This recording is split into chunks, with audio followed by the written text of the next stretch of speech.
बिस्मिल्लाहिर्रहमानिर्रहीम। Cellular respiration का पहला स्टेप है ग्लाइकोलाइसिस। इसमें हम कहते हैं breakdown of glucose up to formation of pyruvate is known as glycolysis. यानी कि एक ग्लूकोज का मॉलिक्यूल जो है वो पायरुवेट बनाने तक की जो प्रोसेस है उसको हम ग्लाइकोलाइसिस के नाम से मेंशन करते हैं।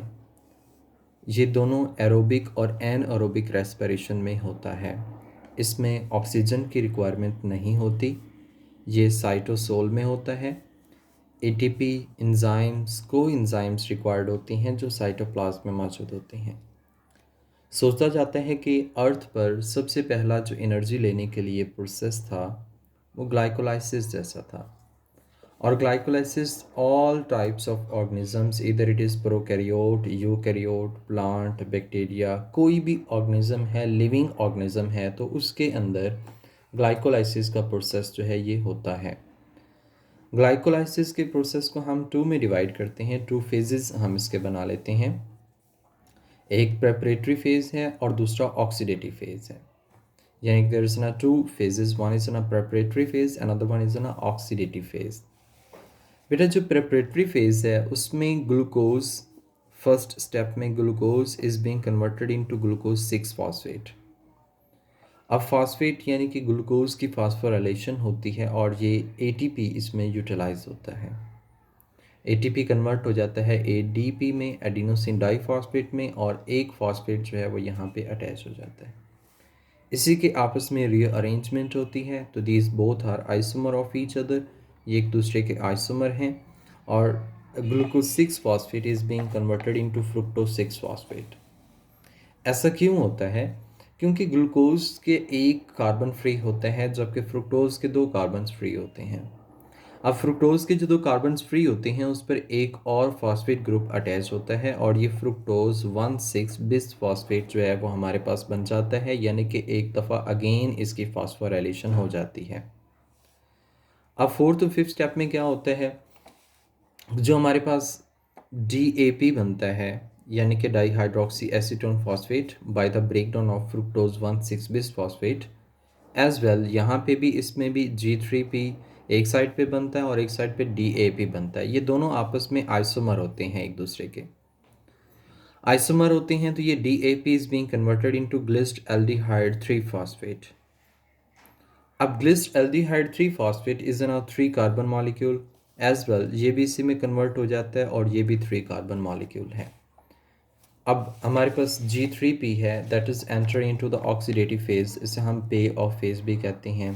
और प्रेपरेटरी फेज़ को हम इन्वेस्टमेंट फेज़ के नाम से भी मेंशन करते हैं, इन्वेस्टमेंट फेज़। ठीक है, क्योंकि इसमें हम 2 ATP जो हैं वो यूटिलाइज करते हैं। अच्छा, इसमें G3P जो है इनऑर्गेनिक फॉस्फेट ऐड होता है and that is being oxidised into 1,3 bis phosphoglycerate. Oxidised होता है G3 भी, तो इसमें एक मॉलिक्यूल NAD पॉजिटिव रिड्यूस होता है, निकोटीन एमाइड डाइन्यूक्लियोटाइड, और ये NADH और H पॉजिटिव में कन्वर्ट हो जाता है। अब ये 1,3 bis phosphoglycerate is being converted into 3 phosphoglycerate. ये 3 फॉस्फोग्लिसरेट में कन्वर्ट हो जाता है। ADP is being converted into ATP।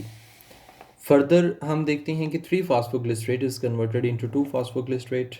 इसमें से वाटर का मॉलिक्यूल रिमूव होता है, फॉस्फोइनोल पायरुवेट।